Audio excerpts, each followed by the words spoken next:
Hello guys, in today's video we're going to check out the best dash cams of 2020. I made this list based on my personal opinion and are trying to list them based on their price, quality, durability, and more. If you want to see their price and find out more information about them, you can check out the links in the description below. 6. Nextbase 422GW.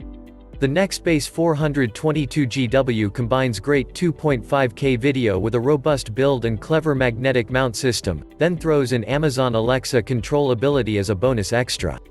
This is a very solid dash cam. The Alexa functionality, whilst clever, may not be something you use regularly, although it could be useful to be able to control music streaming from your phone to your car without having to pull your phone out of your pocket.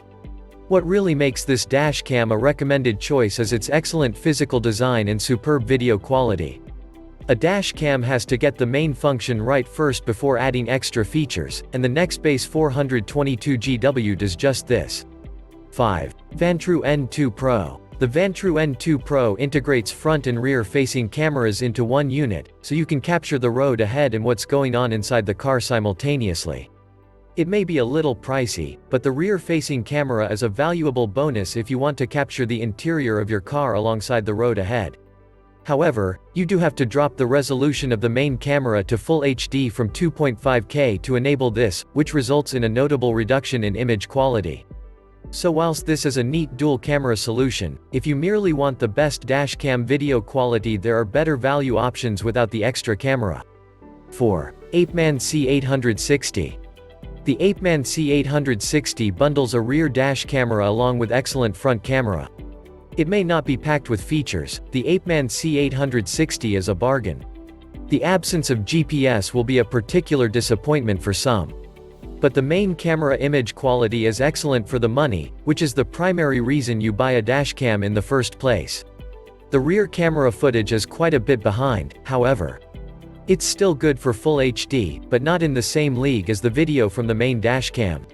If you just want a great quality dashcam with a rear camera thrown in, the Apeman C860 is well worth considering.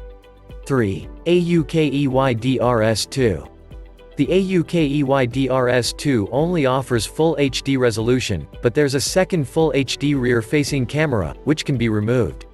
This can be mounted facing out of your car's rear window, and all the fixings you need for this are included. The AUKEY DRS2 isn't quite the bargain that Apeman C860 is, but you can at least add a GPS if you want to.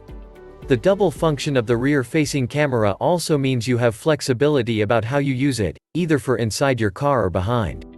The image quality merely rather than being a revelation.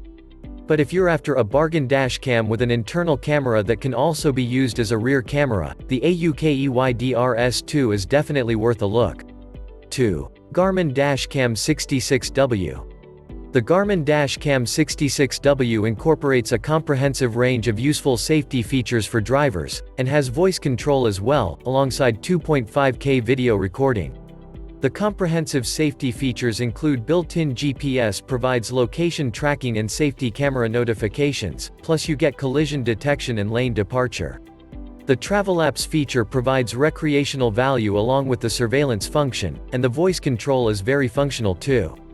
All of this is rolled into a tiny, discreet form that will sit unobtrusively behind your rear view mirror. But, unfortunately, the image quality is below what we would expect for a premium dashcam from a premium brand. 1. Thinkware Q800 Pro. The Thinkware Q800 Pro may not have a LCD screen, but it still includes every dashcam safety feature you could consider, plus a few you might not even have thought about before. It's packed with features. There isn't a safety function missing, and the bundle is generous too. Although the advanced, cloud-based, features such as geo-fencing are very clever, having them tied to your phone makes them less useful than they could be, because you're unlikely to leave your phone in your car. Add in mobile data, as some sat-navs have, and this would have been a real bonus. But the main downside is that image quality isn't as good as we would expect in a dashcam this expensive. The lack of detail lets the Thinkware Q800 Pro down.